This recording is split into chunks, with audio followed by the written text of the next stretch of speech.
So now that we've talked about all the power and all the possibility that is ingrained with this whole opportunity of playing around with our inner lives, our beliefs, our mental models, and using them to energize ourselves, making our lives more meaningful, our activities more productive, I'm going to sort of talk to you a little and about using this with caution.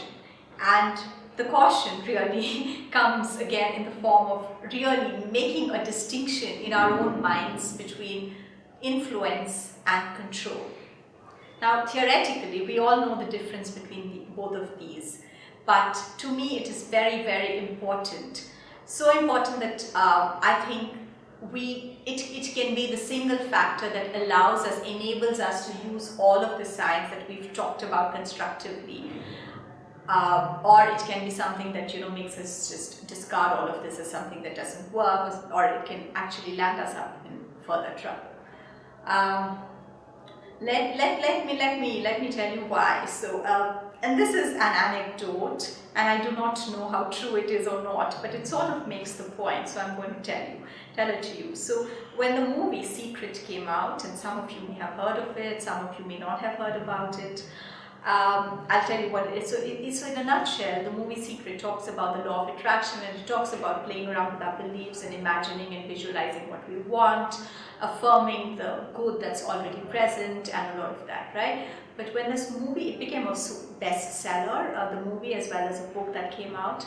But the joke runs that when the movie came out in the United States, the psychiatrists had a boom in their business, and the joke runs that this happened because there were tons of people who saw this movie, who were so inspired, who started visualizing what they wanted, who started imagining the outcomes they wanted, who started focusing on what was working and what they wanted to reinforce, and they did not see it happening.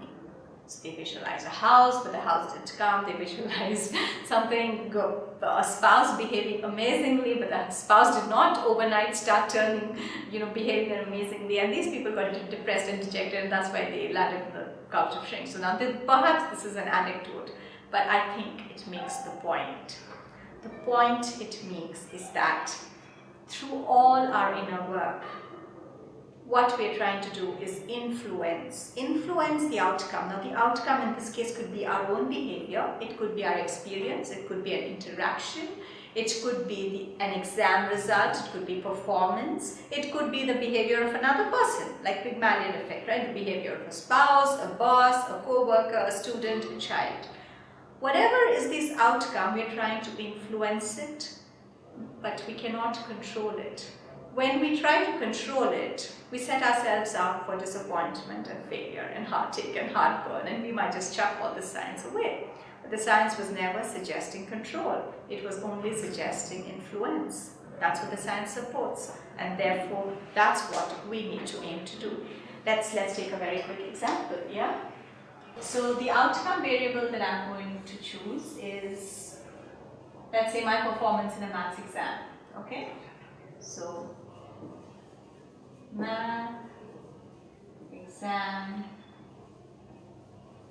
performance, okay? So what are the various factors? If you were going to answer a maths exam, or I was going to answer a maths exam, what do you think would be the various factors that would influence this? Yeah, so we could list several, but I'm just going to list a couple here.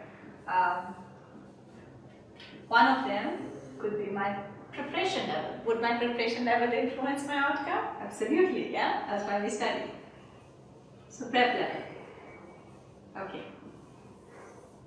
What about my innate ability in maths? Some of us are good, some of us are not so good, So my innate level. Would this influence my outcome? Yes. What about what happened that day morning on the way to the exam hall? My mood, yeah? Maybe something terrible happened. Maybe I was having PMS. Maybe I was not feeling well. Maybe I was upset. Maybe I was happy. Would my mood and emotions, okay, influence my performance? Yeah.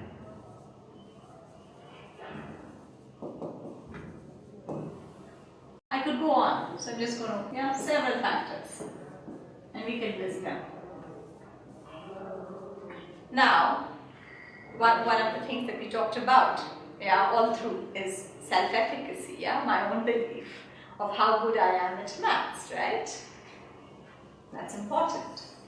So, self-efficacy, okay?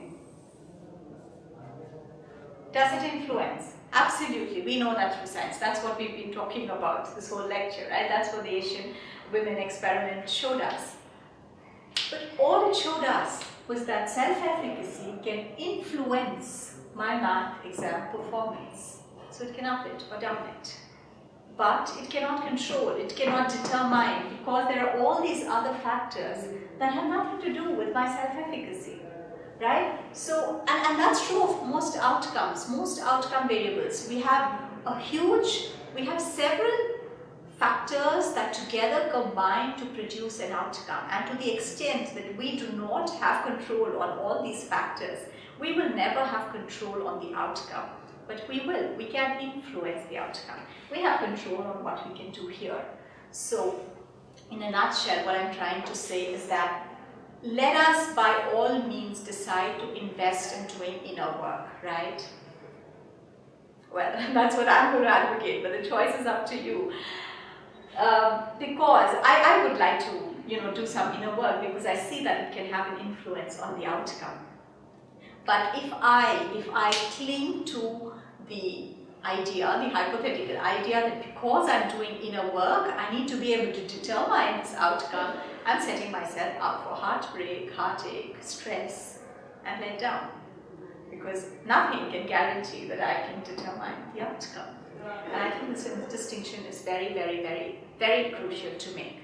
Now, sometimes I get asked in classes, so you say that there's no guarantee that if I do all this inner work, I can influence the outcome. And I say, no, I can influence it, I can control the outcome. And I say, no, there is no guarantee. And sometimes people ask me, oh, then can you tell me, what is the extent of this influence? Is it 5%? Is it 50%? Ma'am, is it 90%? I need to know. And I ask them, why do you need to know the percentage? It's because they say we need to know whether it's worth investing it in this inner work or not. And again, the answer to that is I have no answer to give you, because there is no percentage influence. And why is there no percentage influence? Because if you remember the previous diagram, the effect of mental models on our actions, our outcome, on the outcome variables, it's a non-linear effect. There's a feedback loop. It's what happens when there's a feedback loop. It's not like increase this variable x by 5% and I see a linear effect impact on that. It's not a linear impact. It's a feedback loop. It's a non-linear effect. So, which is both good news and bad news, right? The good news is I can't put a number and tell you that this is a range of influence that you have. It's about 20% or 30%. I can give you no such figure. That's the bad news. The good news is that it ramps up. It increases. The more you do inner work, and I say this from experience, seriously, the more you do inner work, the more you see the results, the stronger your beliefs go, the more you're motivated very intrinsically to do that inner work, and the more you see the influence on the outer world. And this loop can become so strong, this loop can really build up so much. There are certain areas in my life where I've become actually very proficient at doing inner work, and I see huge leaps of influence. And there are certain other areas where I haven't done a lot of inner work, because hey, we all have this much time and energy to invest in, right?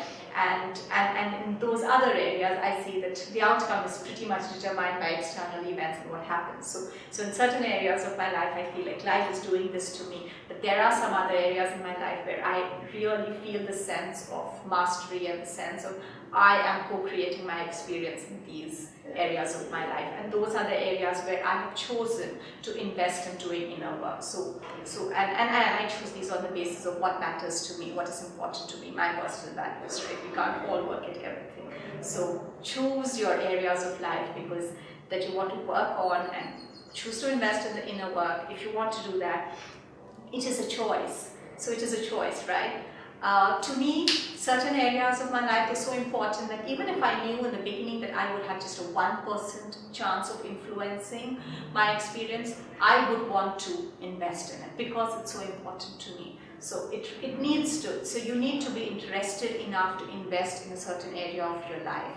But if you do that, you're going to see the influence level build up. Yeah. Please don't ever fall into the trap of imagining that you can control even when the influence level does build up, because that is the formula for actually heartbreak and stress. This whole idea is very nicely captured in one of the verses in the Bhagavad Gita, which is an Indian text, and at least that's my, so I'm not a Sanskrit scholar, so it is my humble interpretation of this verse, but it's a very popular verse.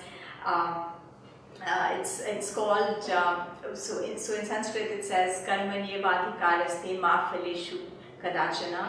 So and there are several ways you can interpret it, I'm sure, but the way I have learned to interpret it is that I can work on the effort that I put in, which in this case is I can influence. If I can influence something, I want to invest in that, because that's, I have a right to my action, so I can influence in that. But I don't have the right to the fruit or the outcome of the action, is how the verse is sometimes interpreted as. And the way I translate that is, I cannot guarantee an outcome, so I cannot say that I want the outcome to turn out to be X, Y, Z. I can say I desire that and I can invest in it so that I hope for the outcome to be like that. So you can have goals and targets and desires, which is fine, but sort of insisting that this has to turn out the way I want it to, which is where you're sort of trying to stake a claim of ownership over the outcome, say I need to be able to control this. That is a disaster for stress, and it's sort of seems logically not possible, right? Why would we do that? Why would we set ourselves up to expect something that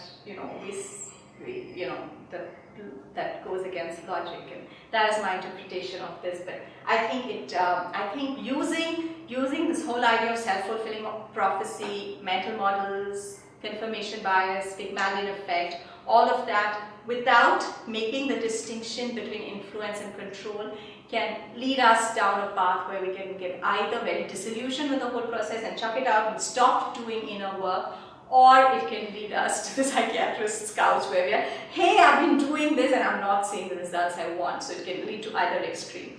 But doing this inner work combined with this nuanced distinction between influence and control can be a very exciting and exhilarating journey. And I hope that you choose to undertake this journey. And I hope if you're already on this journey and if you're already familiar with work, I hope you choose to keep at it and do it in a way that brings out the best in you, that nurtures you, excites you, brings you alive, and wants to make you contribute more and more to this planet and the world that we exist.